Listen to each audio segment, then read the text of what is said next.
Bonjour tout le monde. On va entamer aujourd'hui la série gestion des clés. Donc, ce qui nous permettra de voir, entre autres, comment les clés sont partagées, comment qu'elles sont gérées et comment principalement l'échange se fait entre les deux partenaires pour la mise en œuvre de l'échange de clés. Alors, à travers ça, vous avez 4 exercices qui vous ont été proposés. Et donc, nous commençons par le premier exercice qui illustre l'échange de défis Hellman. Donc, l'idée, c'est quoi? C'est donc, il y a une clé qui est échangée, elle est basée sur défi Hellman. Ensuite, on applique l'algorithme symétrique classique, celui de César. Et donc, on va vous demander de déchiffrer le message qui a été reçu. Alors, naturellement, pour pouvoir déchiffrer le message, vous êtes obligé de trouver la clé qui a été mise en œuvre entre les deux parties. Or, ici, ce que vous remarquez, c'est que dans le défi Hellman, donc on connaît le protocole, il y a une valeur qui est deux valeurs qui sont échangées. On avait dit qu'il y avait la valeur du nombre premier P et d'un nombre Y, tel que Y est inférieur à P. Ensuite, il y a des valeurs secrètes qui sont choisies par l'un et l'autre qui sont en train d'échanger la clé, qui sont les valeurs XA et XB. Donc, chacun a sa propre valeur secrète. Donc, sauf que ici, on ne vous donne pas les valeurs de XA et de XB. Ce qu'on a donné juste les valeurs qui sont échangées entre les deux. C'est-à-dire, dans le protocole, une fois que Alice ou A choisit XA, il va calculer YA, il va envoyer cette valeur YA à Bob. Et inversement, Bob, quand il choisit XB, il va calculer YB, il va l'envoyer à Alice. Donc ici, la problématique consiste à voir comment résoudre ce problème pour pouvoir déduire la clé qui est échangée. Et une fois qu'on a trouvé ça, bien entendu, la deuxième question devient immédiate. On arrive facilement à déchiffrer le message qui a été échangé. Alors, dans la démarche, à votre avis, comment résoudre ce problème pour pouvoir trouver la clé échangée entre les deux? Donc, j'attends votre contribution pour voir qu'est-ce qu'il y a lieu de faire pour pouvoir trouver la solution de la question 1. Alors, est-ce qu'il y a des propositions?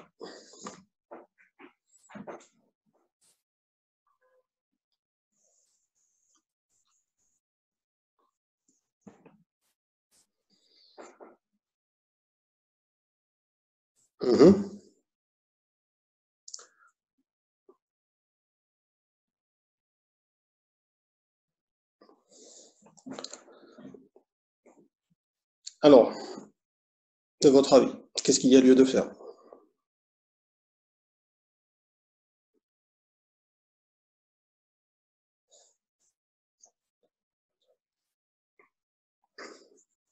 Donc, si vous voyez les choses de près, YA, c'est quoi? Ce n'est autre que Y à la puissance XA modulo P.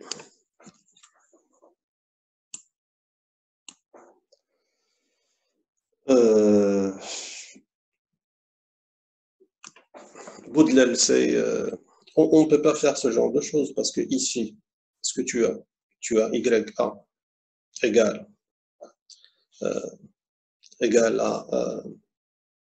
Y à la puissance XA modulo P. Donc ça, c'est ce qu'on avait dit dans le cours, c'est le problème du logarithme discret. Tu ne peux pas faire le truc d'inverse. Pourquoi? Parce que tu as un truc de puissance. Et là, quand tu as le truc de puissance, tu ne peux pas trouver la valeur inverse directe. Donc la valeur directe inverse, elle ne va pas te, je dirais, te servir à grand-chose. Et donc, le seul moyen qui consiste à... parce que là, si on était dans les réels, on peut faire ce genre de choses. Il suffit de faire le logarithme de la valeur, tu peux trouver la puissance directement. Donc ça, c'est le principe mathématique. Sauf que ici, le seul moyen, pourquoi? Parce qu'on est dans l'arithmétique modulaire. Et donc, les valeurs, ce n'est pas des valeurs réelles qu'on va trouver. Donc, il faut trouver la valeur entière. Or, pour trouver la valeur entière, le seul moyen qui nous reste, c'est quoi? C'est de dresser un tableau et de calculer les puissances de y. Ça veut dire que tu vas prendre y à la puissance i et tu vas calculer les valeurs de y à la puissance i modulo p. Et à chaque fois, tu trouves une valeur. Et donc, quand on remplit ce tableau, à un moment donné, tu vas voir que, comme les valeurs ici qui sont choisies, c'est des petites valeurs, ça veut dire que tu vas faire un certain nombre d'étapes, ça te permettra d'arriver au résultat. Donc, tu vas avoir une suite de valeurs, et ensuite tu t'arrêtes dès que tu trouves les valeurs qui sont échangées ici, c'est-à-dire quand tu trouves une valeur de y à la puissance i qui est égale à 38, ou bien y à la puissance i égale à 3, tu t'arrêtes. Pourquoi? Parce que ça t'a permis de trouver la valeur qui a été échangée. Et donc, cette valeur qui a été échangée, tu vas voir la puissance, c'est à vrai dire, c'est cette puissance qui a été choisie pour échanger cette valeur. Et de la sorte, on arrive à trouver les valeurs de xa et y et xb. À partir de là, dès qu'on trouve ça, on peut passer à l'étape suivante selon l'algorithme Diffie-Hellman. Donc, si Bob reçoit YA, donc lui, qu'est-ce qu'il va faire? Il va mettre cette valeur à la puissance XB.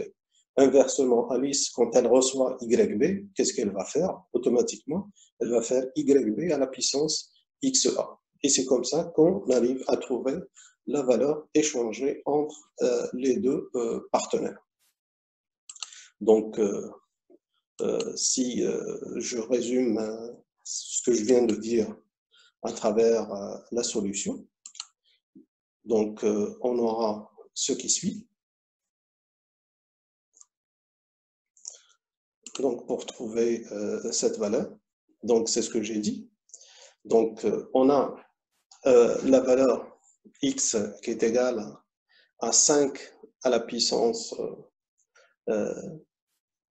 5 à la puissance x, et de l'autre côté, y qui est égal à 5 à la puissance y. Et par la suite, on veut chercher x qui permet de trouver la clé, ce n'est autre que y à la puissance x. Et d'une manière symétrique, k aussi peut être calculé d'une autre manière, c'est-à-dire c'est x à la puissance y. Donc, l'idée, c'est quoi? C'est juste de faire les calculs des différentes puissances. Ça nous permettra de retrouver petit x et petit y. Donc, voici le tableau. Donc, vous allez calculer les différentes puissances. Donc, j'ai i variant de 1 jusqu'à 20. Donc, je fais les calculs. Si vous remarquez, à travers ce tableau, j'ai pu trouver les deux valeurs. Regardez, à la puissance 17, tu trouves 38. À la puissance 20, tu trouves 3. Et à vrai dire, ce sont ces deux valeurs qui ont été échangées entre Alice et Bob. Donc là, ça reflète à quoi correspond 38, c'est à la puissance 17. À quoi correspond 3? Ça correspond à une puissance de 20. Donc à partir de là, ça nous permettra effectivement de pouvoir calculer la valeur par la suite de notre clé qui est recherchée. Donc, si je prends le calcul, donc les valeurs correspondantes, les voici, c'est ce qu'on a pu retrouver à partir du tableau. Donc, on peut utiliser l'une des deux valeurs pour pouvoir calculer, c'est ce que j'ai dit, puisque dans le cours, on a montré que ce qui est calculé par Bob et ce qui est calculé par X, ça veut dire la même valeur. Et donc, automatiquement, ça nous permettra effectivement d'avoir le résultat. Donc, si je prends X, donc K, c'est quoi? Ce n'est autre que Y à la puissance X. Donc, je fais ce calcul-là.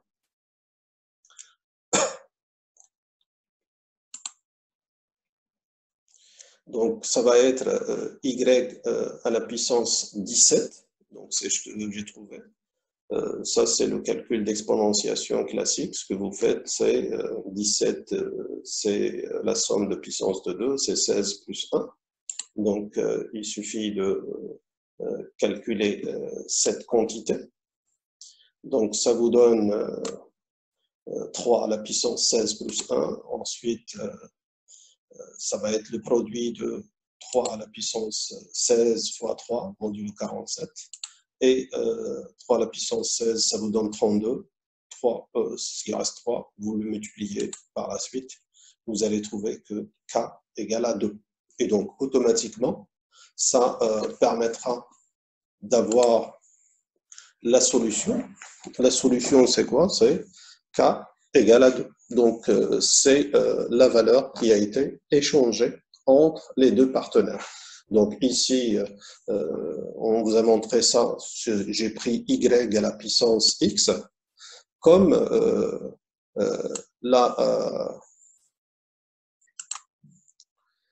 ici, vous avez Y à la puissance X. Vous pouvez faire le calcul d'une autre manière et vous allez retrouver le même résultat. C'est-à-dire, vous prenez Y à la puissance petit y et vous allez trouver le X à la puissance Y. Et donc, vous allez trouver effectivement la valeur qui est recherchée, c'est-à-dire la même valeur égale à 2. Donc, une fois qu'on a trouvé ça, on passe à l'exercice suivant, à la deuxième question du premier exercice. Donc, dans la suite, on vous demande de déchiffrer le message. Donc, c'est ce qui est demandé. On a un message qui a été reçu et qui a été chiffré, à vrai dire, par cette clé. Donc, je rappelle que c'est la clé utilisée, c'est une clé utilisée dans l'algorithme de César. Et donc, ça veut dire quoi? Ça veut dire que ce message-là a été chiffré par la clé de César. Et la clé, c'est ce qu'on vient de retrouver, c'est-à-dire K égale à 2. Et à partir de là, on peut déchiffrer ce message, puisque César, c'est un algorithme asymétrique, c'est la même clé qui est utilisée pour le chiffrement et le déchiffrement. Donc, on va utiliser cette clé pour déchiffrer ce message en utilisant l'algorithme de César. Alors, quel est le message clair qui est lié à ce message chiffré? Normalement, vous avez la solution d'une manière automatique parce que César, c'est un des algorithmes, je dirais, les plus simples pour sa mise en œuvre, aussi bien dans le chiffrement que dans le déchiffrement. Donc, vous pouvez calculer le message clair qui correspond à ce message chiffré, étant donné que maintenant, vous disposez de la clé de chiffrement. Et donc, il va falloir déchiffrer ce message. Alors, j'attends votre réponse sur le message clair associé à ce message chiffré. Ok, donc Baudelaire qui a trouvé la bonne réponse et qui est, je dirais, imminente, il suffit de déchiffrer ce message. Le déchiffrement il est très simple. Donc vous avez la clé est égale à 2. Ça veut dire quoi? Ça veut dire que V, c'est la clé, un caractère qui a été chiffré par la clé égale à 2. Donc, déchiffrer, ça veut dire quoi? Ça veut dire que chaque lettre, tu vas la remplacer par une lettre qui la précède de 2 positions. Donc, V deviendra T. Pourquoi? Parce que T plus 2, ça donne V. Et inversement, donc V moins 2, ça donne T. Et de la même manière, le G qui va devenir E, parce que E plus 2, ça donne G. Et ou d'une manière inverse, G moins 2 est égal à E. Donc, ça veut dire tout simplement, vous prenez le texte et chaque lettre, vous la remplacez par la lettre qui la précède dans l'alphabet par 2 positions, étant donné que K est égal à 2. Et donc, automatiquement, ça vous permettra de trouver le message clair associé à ce message. Et donc, vous allez trouver le message en clair, test is done. Donc ça, c'est par rapport à la première, à la deuxième question du premier exercice. Ainsi, on a pu résoudre cet exercice qui consistait à trouver la clé échangée entre les deux parties en utilisant l'algorithme de le protocole d'échange de clés de Diffie-Hellman. Et ensuite, on a utilisé cette clé pour pouvoir déchiffrer un message qui a été préalablement chiffré avec la clé qui a été trouvée. Donc ça, c'est la solution de l'exercice 1 à travers ces 2 questions, c'est-à-dire la question 1 pour trouver la clé et la question 2 pour trouver le clair d'un message qui a été chiffré par la clé qui a été trouvée dans la question 1. Alors, on passe maintenant à l'exercice 2.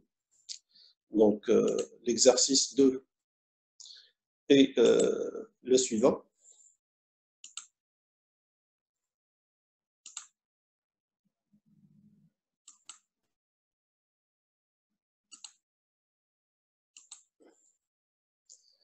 Voici l'exercice 2. Alors, maintenant, on s'intéresse à l'algorithme d'échange de clés de Diffie-Hellman, sauf que l'idée, c'est de changer un peu cet algorithme. Pourquoi? Parce que ici, Alice et Bob, chacun connaît la clé publique de l'autre. Et donc, pour réaliser l'algorithme de Diffie-Hellman, maintenant, les choses vont changer. Pourquoi? Parce que on veut mettre en œuvre l'algorithme de Diffie-Hellman en utilisant la clé publique de l'un comme l'autre. Et donc, on vous propose de modifier l'algorithme de Diffie-Hellman en utilisant les clés. C'est-à-dire que quand vous voyez l'information, vous n'avez pas envoyé l'information telle qu'elle est faite directement dans Diffie-Hellman, mais l'information, bien entendu, elle va être signée, elle va être chiffrée par la clé publique du partenaire, et ce qui permettra effectivement d'assurer un peu plus de sécurité, puisqu'on veut éviter d'avoir l'attaque de l'homme du milieu. Parce que dans l'algorithme de Diffie-Hellman classique, on a vu que ça permettra d'échanger la clé, sauf qu'il y a un problème où on a l'homme du milieu qui peut intercepter les messages et peut prendre connaissance des messages échangés, et donc lui, il va créer 2 clés intermédiaires, et ce qui lui permettra de suivre l'échange par la suite d'une manière automatique sans que les 2 parties s'en rendent compte qu'il y a un homme au milieu. Et donc, dans cet exercice, donc modifier l'algorithme de Diffie-Hellman, et ça veut dire que les échanges vont être chiffrés par les clés publiques de l'un comme l'autre.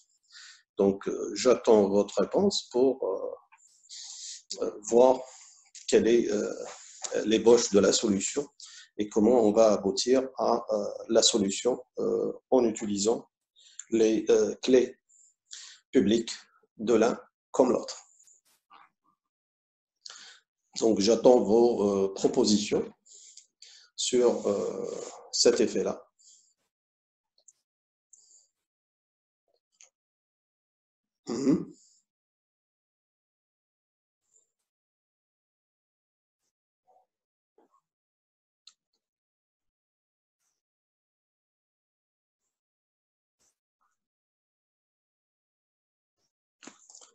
Alors, qu'est-ce qu'il y a lieu de faire?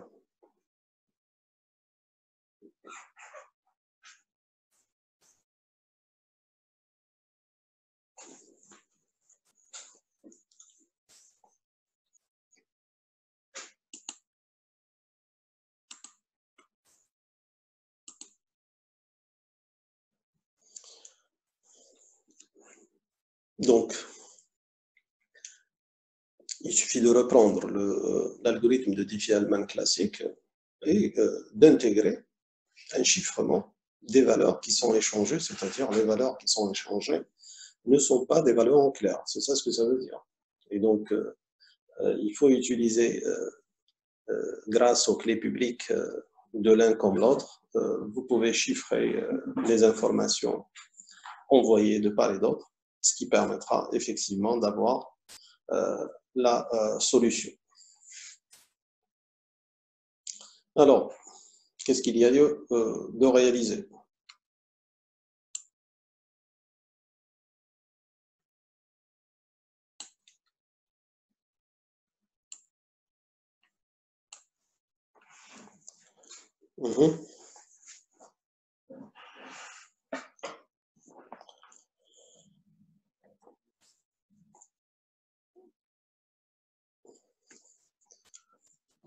Alors, vous prenez l'algorithme ou le protocole de Diffie-Hellman, écrivez le protocole de Diffie-Hellman, et donc essayez de changer par la suite les valeurs échangées en introduisant le chiffrement grâce aux clés publiques de l'un comme l'autre. Donc Alice veut envoyer à Bob, donc elle ne va pas envoyer une information en clair, elle va envoyer une information chiffrée. Elle va la chiffrer par quoi? Elle va la chiffrer par la clé publique de Bob. Et Bob, il va faire autant. Donc, c'est quelque chose que vous pouvez, je dirais, mettre en œuvre d'une manière automatique. La question, elle est très claire. La question, ça consiste à changer l'algorithme de Diffie-Hellman en introduisant les chiffrements grâce à la clé publique du partenaire. Parce que dans l'algorithme de Diffie-Hellman, tu envoies l'information, Alice envoie l'information à Bob en clair. Donc ici, elle ne va pas envoyer l'information en clair, elle va envoyer une information qui est chiffrée. Donc elle sera chiffrée par quoi? Elle sera chiffrée par la clé publique de Bob. Inversement, Bob, quand il ne répond pas en clair. Et donc, il va chiffrer l'information. Et donc, c'est ça la question. La question, c'est de dire changer l'algorithme de Diffie-Hellman. C'est ce qui a été dit. C'est très clair. Donc, la question, elle est assez claire pour dire modifier. Donc, comment ils peuvent utiliser cela pour réaliser l'échange de clés selon dit tout en évitant. Donc, ici, Alice connaît la clé publique de Bob et réciproquement, et inversement. Et donc, comment tu vas utiliser cette information de connaissance des clés publiques de l'un comme l'autre, c'est en réalisant le protocole de Diffie-Hellman. Le protocole de Diffie-Hellman est le même. On ne vous demande pas de le changer. C'est toujours le même. Alice choisit une valeur secrète XA, elle va calculer Y à la puissance XA modulo P. Et dans Diffie-Hellman, elle envoie cette information directe telle qu'elle est. Maintenant, elle ne va pas envoyer cette information directe telle qu'elle est. Et inversement. Et donc là, ça veut dire quoi? Ça veut dire qu'on va garder le même protocole, sauf qu'on va modifier les valeurs qui sont envoyées. Ce ne sont pas des valeurs qui sont envoyées en clair. C'est ça la différence.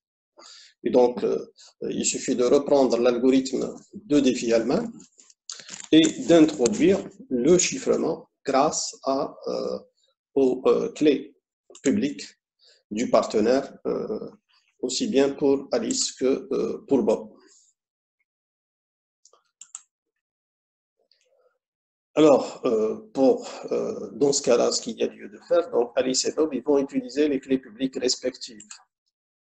Donc, chacun va chiffrer sa partie avant de l'envoyer. Donc, c'est ça la modification. La modification, c'est grâce à la clé publique, tu vas chiffrer l'information et tu vas l'envoyer au partenaire. Et ce qu'ils peuvent faire autre chose, puisqu'on parle de clé publique, ça veut dire qu'il y a une clé secrète qui est associée. Donc, ce que tu peux faire, tu peux envoyer l'information et tu peux même la signer. Pourquoi? Ça, c'est pour éviter, parce que dans le texte, on vous dit que on veut éviter l'attaque de l'homme de milieu.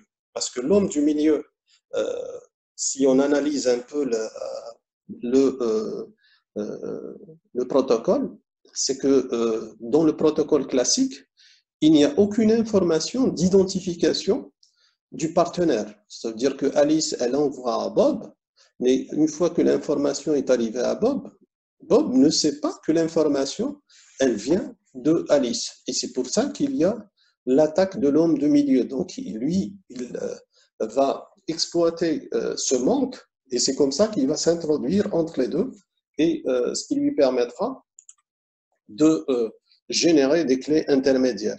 Donc ici, quand on connaît la clé publique du partenaire, on va pouvoir chiffrer le message grâce à la clé publique du partenaire. Rappelez-vous, si vous regardez, revoyez votre exercice de 1 de la série signature numérique, on a utilisé ce procédé.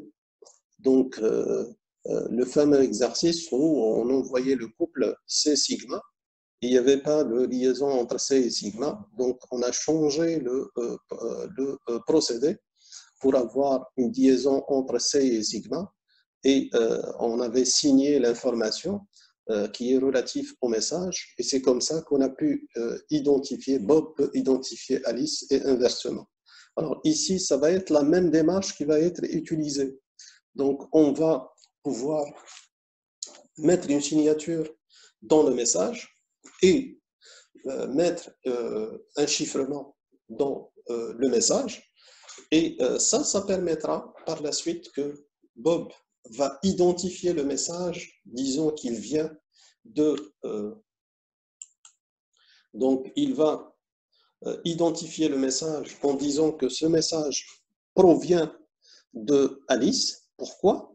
Parce qu'il y a une partie qui est signée par Alice et on sait que la signature ne peut se faire qu'avec la clé secrète. Et donc, quand on va vérifier, rappelez-vous, dans le procédé de signature, il y a un mécanisme qu'on appelle le mécanisme de vérification de signature.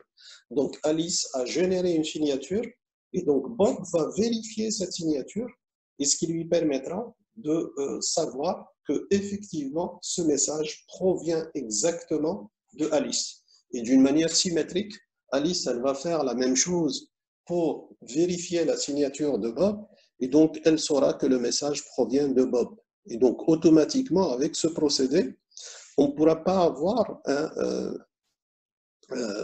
l'attaque du milieu. Pourquoi? Parce que s'il y a une attaque du milieu, par la suite, grâce au procédé de vérification, on saura que le message n'est pas arrivé de Bob ou de Alice, donc s'il y a un intermédiaire qui a envoyé le message.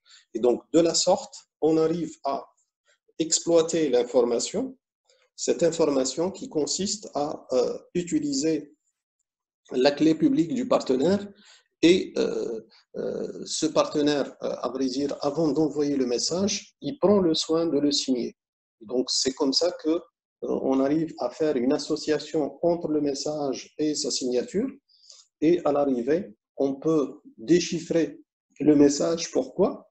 Parce que le message, il a été chiffré par la clé publique du destinataire. Donc, le destinataire peut déchiffrer il peut déchiffrer ce message et une fois ce message il va être déchiffré, il va s'assurer de l'identité de celui qui a envoyé le message grâce à la vérification de la signature. Ça veut dire que le message il va être composé de deux parties, d'une partie du message et d'une partie de sa signature. Et donc le tout qui sera enveloppé par le chiffrement de la clé publique. Et donc de cette manière-là, on arrive à vérifier le message qui provient bien de la partie, je dirais, en face, et on est sûr aussi de l'identité et du message. Donc, grâce à la combinaison de deux mécanismes, qui sont le mécanisme de chiffrement et de signature, on arrive à établir une identification, je dirais, symétrique des deux parties. Donc, chacun peut identifier l'autre et par la suite, on peut procéder à l'usage des valeurs et on est sûr à la fin que seuls Alice et Bob partagent la clé secrète entre eux, tous les deux. Et donc, c'est la solution qui va être faite sur la base de ces deux procédés. Donc, ce que vous avez un mécanisme de chiffrement par clé publique pour envoyer vers le partenaire et vous avez aussi une signature qui va être mise à l'intérieur, ce qui permettra effectivement de pouvoir partager l'information entre les deux parties. Donc ça, c'est beaucoup plus pour le principe, je dirais, de la solution. Donc voici les deux éléments clés de la solution.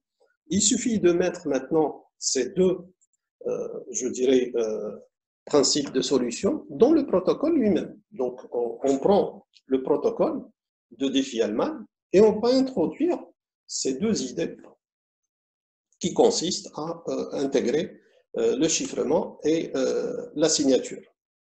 Et donc, ça nous permettra de pouvoir arriver à cette solution. Regardez ce qui se fait. Donc, dans le protocole de Diffie-Hellman, c'est quoi? C'est que vous avez G ou bien Y, vous l'appelez comme vous voulez, c'est juste des notations. Donc, vous avez Y à la puissance A, puisque Alice va choisir un secret A, et elle va mettre Y à la puissance A ou bien G à la puissance A. C'est ça le message qu'elle va envoyer. Alors, qu'est-ce qu'elle va faire? Ben, elle va prendre le message associé à sa signature. Donc, regardez ce qu'elle va envoyer. Elle ne va pas envoyer uniquement G à la puissance A modulo P. Donc, elle va envoyer G à la puissance A modulo P, qui est le message, plus G à la puissance A SKA. SKA, c'est quoi? C'est secret key, c'est-à-dire la clé privée de A. Donc, elle va signer G à la puissance A qu'elle a calculé par sa clé privée. Et le tout, c'est-à-dire le message composé du texte du message plus sa signature, elle va le chiffrer avec PK qui veut dire public key B, c'est-à-dire la clé publique de Bob. Et d'une manière symétrique, regardez Bob ce qu'il va faire, il va faire le truc inverse. Donc il a G à la puissance B modulo P et il a G à la puissance B modulo P signé avec sa clé privée.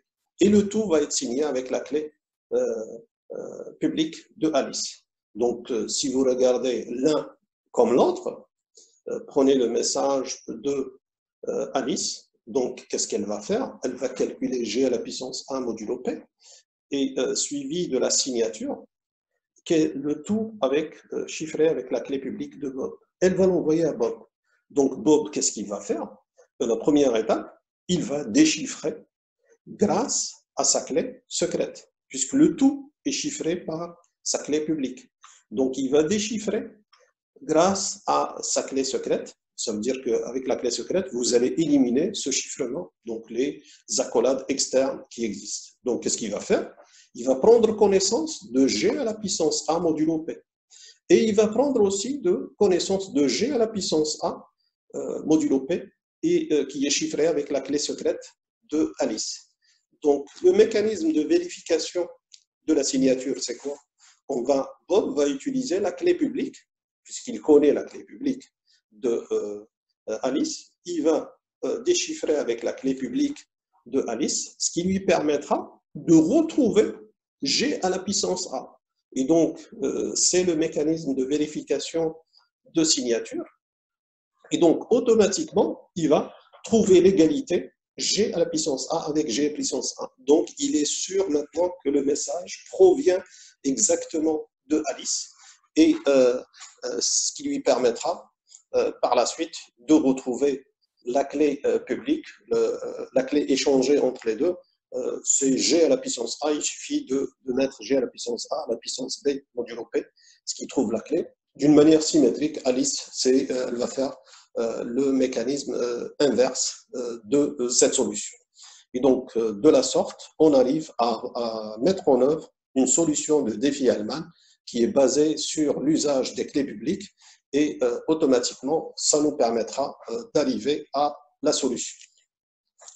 Donc, ce qui termine la session, parce qu'elle va se fermer automatiquement, on est arrivé à 40 minutes.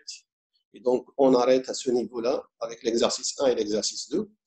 Et la prochaine séance, on pourra faire les deux exercices qui restent. Et tout de suite, en 5 minutes, on va prendre le cours en entier, ce qui nous permettra d'avancer